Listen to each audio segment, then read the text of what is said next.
Imagine waking up every morning with the excitement of becoming a better version of you. A version that is stronger, wiser, and more resilient. But what does it take to get there?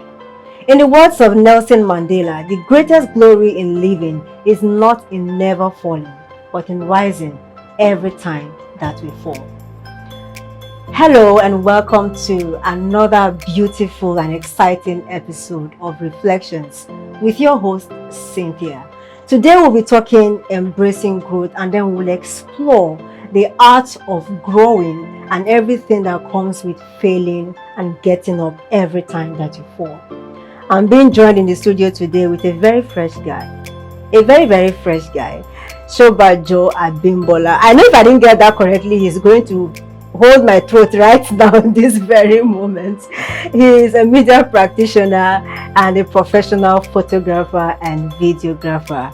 Hello Abimbola, nice to have you here today. Thanks for having me in the studio. When was the last time I saw you? Yeah, if I could remember, I think our paths crossed as far back as 2014. 2014. We parted our ways in 2015, and since then I don't think. And this is 2024, and I'm seeing you as a big man. Fresher and wiser, and you've made a lot of money, eh? That's great. So tell us, what's the secret of this fresh look? Divine grace, that's all. Oh wow, that's nothing more, nothing else. Divine grace. Wow. Okay, so it's been 10 years since we last saw. And although we go through WhatsApp, thank God for social media, Sure. keeping in touch, yes, and all of that. A lot has happened.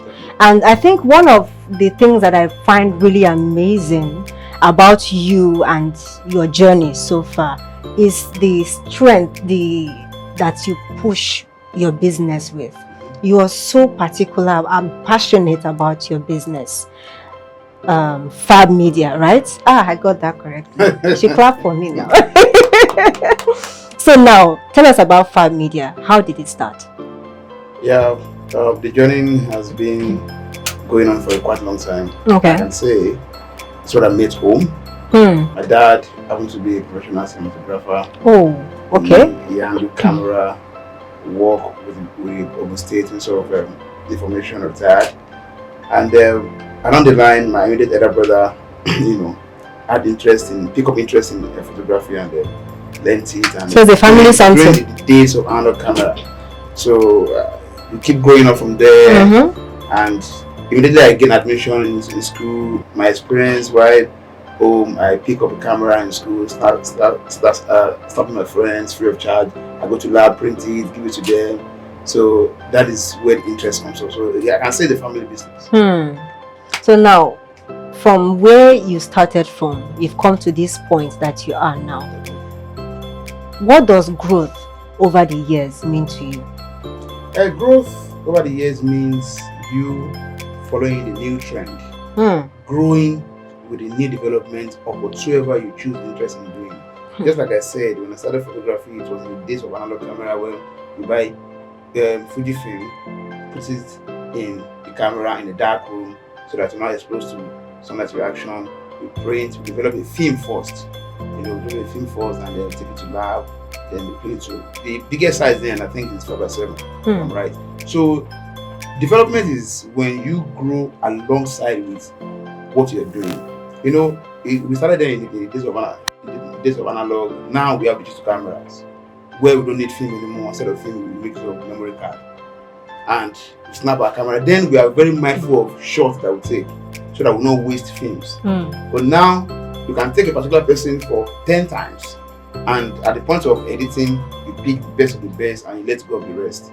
You understand? So when you're talking about growth, I'm able to grow to this level because I grow with the trend of my profession. I have so many people who have, dropped out of photography. Why? Because they could not flow with the trend. I was going to ask you that question. Was there ever any point where you felt stuck and you just wanted to throw in the towel and walk away? No, it has never happened to me. Really? I've developed myself that, of course, we cannot be stagnant in the profession. There will always be technology advancement. But beyond technological advancement, sometimes you just feel drained. Maybe you're not getting the results that you want. It could be maybe financially too. You want to expand to a certain level and it's not coming, or you're not getting the number of clients that you want. A lot of factors could make you just feel drained. I could remember vividly when I wanted to change my camera. So then I was in an Icon D system at that time, and I wanted to upgrade to a full frame camera. So I sold that camera at that time, and the money I was expecting to add up to the one on me to buy a new camera didn't come up on time. And on the line I was getting my hand into the money of the camera I sold. So at the point I didn't have a camera at all. I had to start, renting camera from guys, bringing them. And when you want to rent camera from guys, you book them far ahead because they also might have a job or might have a deal at that time. So you book them far ahead, and at the point you get discovered. You get discouraged. The way guys talk to you. The camera is don't spoil it. They have to handle this as if you have never handled camera before. So at that time I felt so bad. Like, wow, I feel like let me just quit photography and maybe go to something else. But something keep pushing me on that, keep going, and here I am today. Wow. Okay, now, from the beginning to this point, how have you managed to maintain a growth mindset? I'll give you a short story about me. Something that happened very recently. I was in this particular store getting a few stuff after work, and I saw someone that I know quite well. And then he went, Madam Cynthia, what are you doing here? You don't big pass this kind of place. And I was like, oh, what do you mean? Now you they rate me, they buy anything anywhere. I don't big pass anything. No, some persons, they just want to fast forward you. And if you are not careful, you fall into the trap of wanting to live beyond your means. Why they rate me? I never rate myself rich like that. I don't select where I buy anything from. So for me, for every step of the way, I celebrate my little wins. The day that I feel like, okay, I cannot afford this kind of hair, let me cut off my hair, pata. I don't have bone straight, you cannot pressure me. Sure. You get. The day I have only one shoe, I wear it with pride. But then for some persons, it's not like that. How do you celebrate growth in your life? You celebrate growth by, just like you said, you live within your, I'm going to put it, your limits or your scope, right? Let me put it that way, scope. So growth is something that's expected. It is part of human life. It is part of whatever you do in life. You expect to grow up from one level to the other. Why do I say this? When a newborn baby is born, I think one of the max kg they could weigh is probably 4.5, 4 kg. And after a few months, you observe that a child of 4 kg would have grown to the level of 6, 7, up like that. So in terms of living naturally, growth is essential. Growth is part of life. And whatever you do, be a businessman, be a civil servant, be naturally, even as a family man, you're supposed to when someone newly married, you rent max, you don't call yourself or 2-bedroom flat to accommodate the family, and you're thinking of, I want to own a house of my own. That is growth. I want to own a car for my family comfortability. That is growth. I want to quickly, possibly look for another means of source of income to ensure that my family are comfortable. That is growth in another way as well. So growth is, to me, it's part of every human journey, and it's something that comes gradually. It doesn't really come like a rush, like just expect to let everything boom, or just like that. So it's a process. It's a process. It's a process from one step to the other. You just gave an analogy. Growth is a process. Life is in stages. But have you noticed these days, people don't want to wait for the future anymore. They say that the future is bright. People don't want to wait for the brightness of it. They want to go and bring the future to today and untouch or LED light, whatever they want to put on. Let's make it bright now. Nobody wants to wait for that future to come. You must have noticed this trend. What do you have to say about that? Because it's leading a lot of persons astray. You see a lot of young persons like you and I doing things that I mean, you sit down and you think about it and you wonder how this person can even imagine this kind of thing to do himself. Yeah, I will narrate my explanation to probably 3 points. One, society. Two, peer pressure. And third, I may say, parenting. So let me pick it from society. You know, people tend to live by what they see. If Cynthia is putting on Ankara and I'm around Cynthia, my brain setting, my mind setting wants to be like, okay, Ankara is the best of the best attire so far. So let me follow Cynthia and wearing Ankara like her. And if I see somebody of probably like age 21, 22, who is not supposed to have owned a Mercedes Benz worth about 25, 30 million naira, riding that, I feel like, okay, like they do the same job. Or even they get so if you see me naira, they ride 25 million naira car, you go get as you go think. I know now my mind goes think say they make money now, so I go on follow suit in your own direction. So society will push you, but you don't push yourself. Word, don't leave me. Don't leave me. You don't push yourself. You don't know what the person is doing behind the door to make money. You know, it'd be like some people be like, I want make money. They try to want make money. If I tell you what they do to make money, if you do them. I've heard something like that before. Yeah. So that's society. Number two, parenting. We are well brought up, no doubt. And then some people are well brought up too. But you know, when it gets to some level of life where parents be saying that, can't you see your mates? See what they are doing now. Your mate is buying so for his mother. Your mate is buying so for his mother. What happened to you? So the child will be like, I want to live like my mate so that I can be doing what they are doing for their own parents as well. You understand? I do. So that is, and when you try to like live with people, live in a line of people, you live according to your own code. If your monthly income is a 100,000 naira, live within that 100,000 naira. So whatever that comes in aside from that 100,000 naira is a plus on its own. So let your plan be on 100,000 naira. For the fact that your neighbor is riding Benz doesn't mean that you will not ride. And just like I said, growth is a process. But the fact that your neighbor is ahead of you in terms of growth doesn't mean that you are slow. Doesn't mean that you are not doing what you're supposed to do. But time are different. The time frame, the time factor that has been assigned for everybody to do one or two things is different.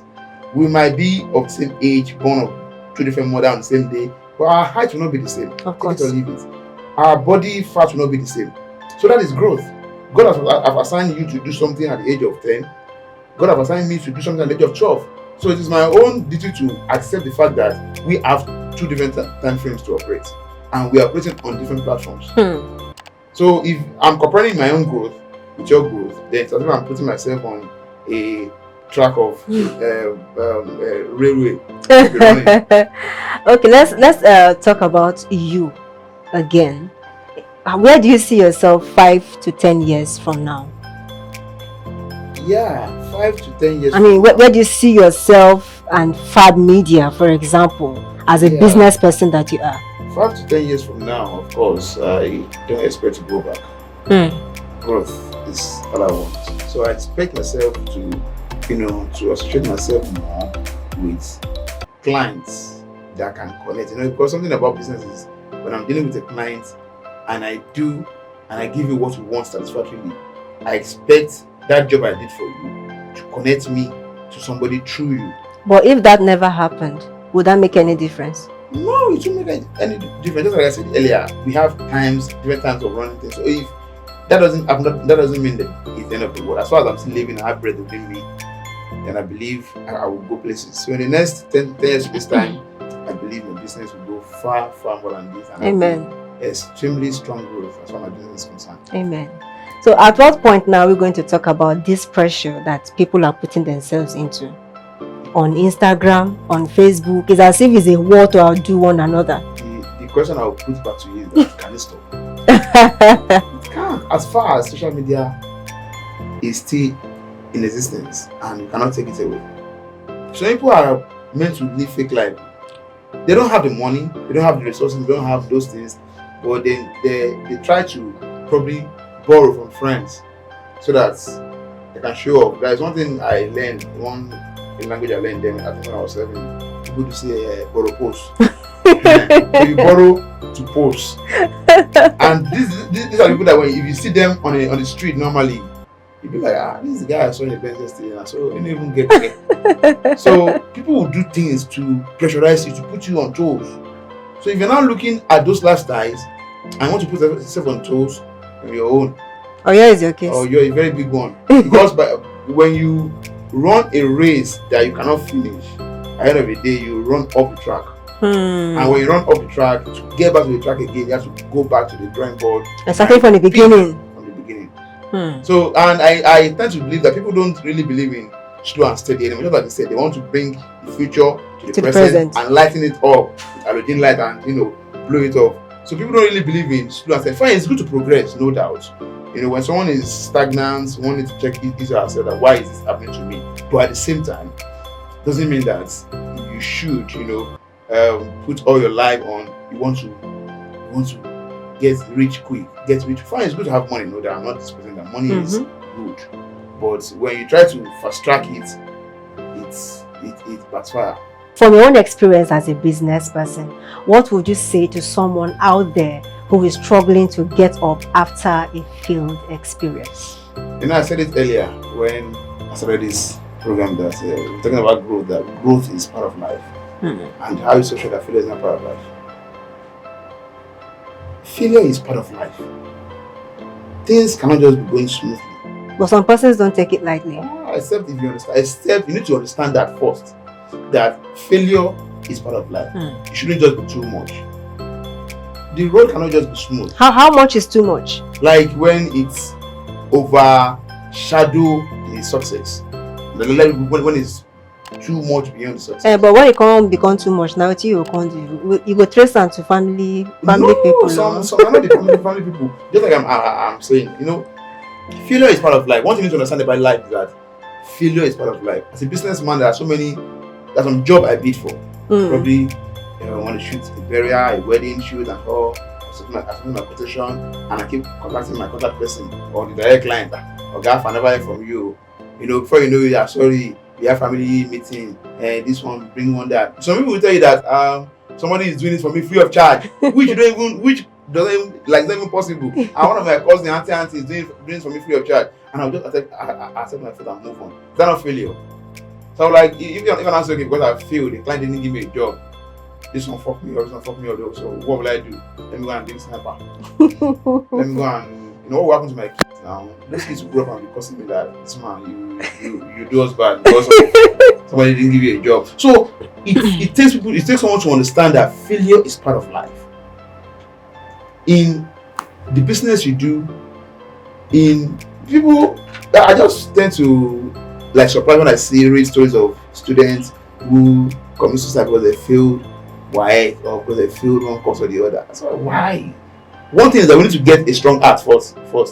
Like you got the chest pain as they call it the chest and whatever. You must be rugged. By way. You must be rugged. Because if you are not, it takes a rugged heart and so a heart with the grace of God to accommodate problem and move on with it. So the people you see there, they'll be shaking. Fine, people you think about it, you feel it, but ability to take it off your mind immediately or easily and move on with life. So failure is part of life. So for somebody out there who is, down or because he or she is facing one or two challenges, I will just tell you, my brother and my sister, let me just give you this advice that please be strong. That's one thing. As far as you have a life in you can do extraordinary. That is one thing I would tell people. Because people tend to, lose hope. I've lose this, then it cannot come again. Opportunity comes but once, not but once in these days. So when it comes, you fail, it comes again, you grab it, you hug it, and you use it. So if it doesn't come after that time, or if you don't use it well, go back to the drawing board, pick it up, draw it again, pick the opportunity, and make yourself use of it deliciously. That's all of us go turn artists like this. So you keep drawing and drawing until you get the drawing very well. Thank you so much, Mr. Shobajo, for being on the show with us today. We have heard from him, and then for me, my take home is that anything we come now, I go to chest stand like this. No more crying, no more crying, baby. As it comes, I go to chest stand they go. And of course, growth is a process, is a stage. And at every point in our lives, We just have to keep celebrating. If we grow small today, if now one naira enter our account, we go manage am like that. We keep moving. We are growing regardless. So until I come your way again next week, keep growing, keep being positive, and remember to subscribe to our YouTube channel. Click on the notification button so that whenever we drop a new video, you will be the first to know. I'm still your humble host, Cynthia Otuwaribo. Until I see you again, thank you so much.